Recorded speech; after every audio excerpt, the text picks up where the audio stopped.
നമസ്കാരം.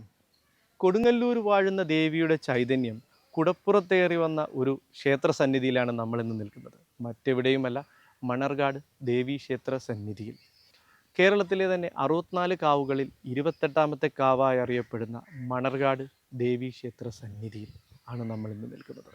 പഞ്ചലോഹ കണ്ണാടിയിൽ തീർത്ത വിഗ്രഹം കിഴക്കോട്ട് ദർശനമായിട്ടിരിക്കുന്ന പ്രത്യേകത കൂടി ഈ ക്ഷേത്രത്തിനുണ്ട്.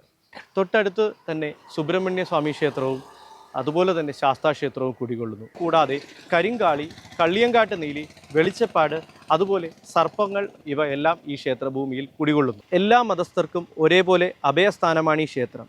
ചൊവ്വ, വെള്ളി ദിവസങ്ങളിലാണ് ദേവിക്ക് വഴിപാട് അർപ്പിക്കുന്നതിന് ഏറ്റവും ഉത്തമമായ ദിനങ്ങൾ. സർവാഭീഷ്ട വരദായിനിയായ ദേവിയെ പ്രാർത്ഥിച്ചർപ്പിക്കുന്ന വഴിപാടുകൾ ഫലപ്രാപ്തിയിലെത്തും എന്നത് സുനിശ്ചയം തന്നെ. വഴിപാടുകളിലെ പ്രത്യേകതകൾ കൊണ്ടും ചരിത്രപരമായും ഒരുപാട് പ്രത്യേകതകൾ നിറഞ്ഞ ഒരു പുണ്യഭൂമിയാണ് മണർകാട് ദേവീക്ഷേത്രം. ഈ ക്ഷേത്രത്തിലെ ചെറുതും വലുതുമായ എല്ലാ വഴിപാടുകളും ഇനി നിങ്ങളുടെ വിരൽത്തുമ്പിലും നിങ്ങൾക്ക് ബുക്ക് ചെയ്യാൻ സാധിക്കുന്നതാണ്. അതിന് ഉള്ള സൗകര്യമാണ് ഈ അർപ്പൺ ആപ്ലിക്കേഷൻ ഒരുക്കിയിരിക്കുന്നത്. വഴിപാടുകളെല്ലാം തന്നെ ഞങ്ങളുടെ ഈ ഒരു ചെറിയ ആപ്ലിക്കേഷനിൽ ഇന്ന് അവൈലബിൾ ആണ്. ഒപ്പം ഈ വഴിപാടുകളെ പറ്റിയുള്ള കൂടുതൽ ഡീറ്റെയിൽസ്, അതായത് വഴിപാടുകളിലെ പ്രത്യേകത, പുരാതന ചരിത്രങ്ങൾ, അതുപോലെ ഓരോ വഴിപാടുകളും ചെയ്യേണ്ട ക്രമങ്ങളും മറ്റും അടങ്ങിയിരിക്കുന്ന പ്രതിപാദിക്കുന്ന വീഡിയോകൾ ഈ ആപ്ലിക്കേഷനിൽ അവൈലബിൾ ആണ്.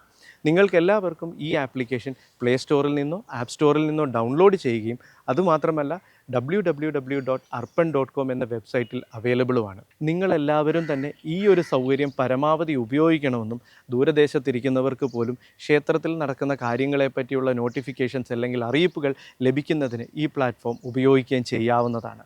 ഞങ്ങളുടെ ഈ ഒരു എളിയ സംരംഭത്തിന് നിങ്ങളുടെ ഭാഗത്തു നിന്നുള്ള എല്ലാ സഹായ സഹകരണങ്ങളും പ്രതീക്ഷിച്ചുകൊണ്ട് നന്ദി, നമസ്കാരം.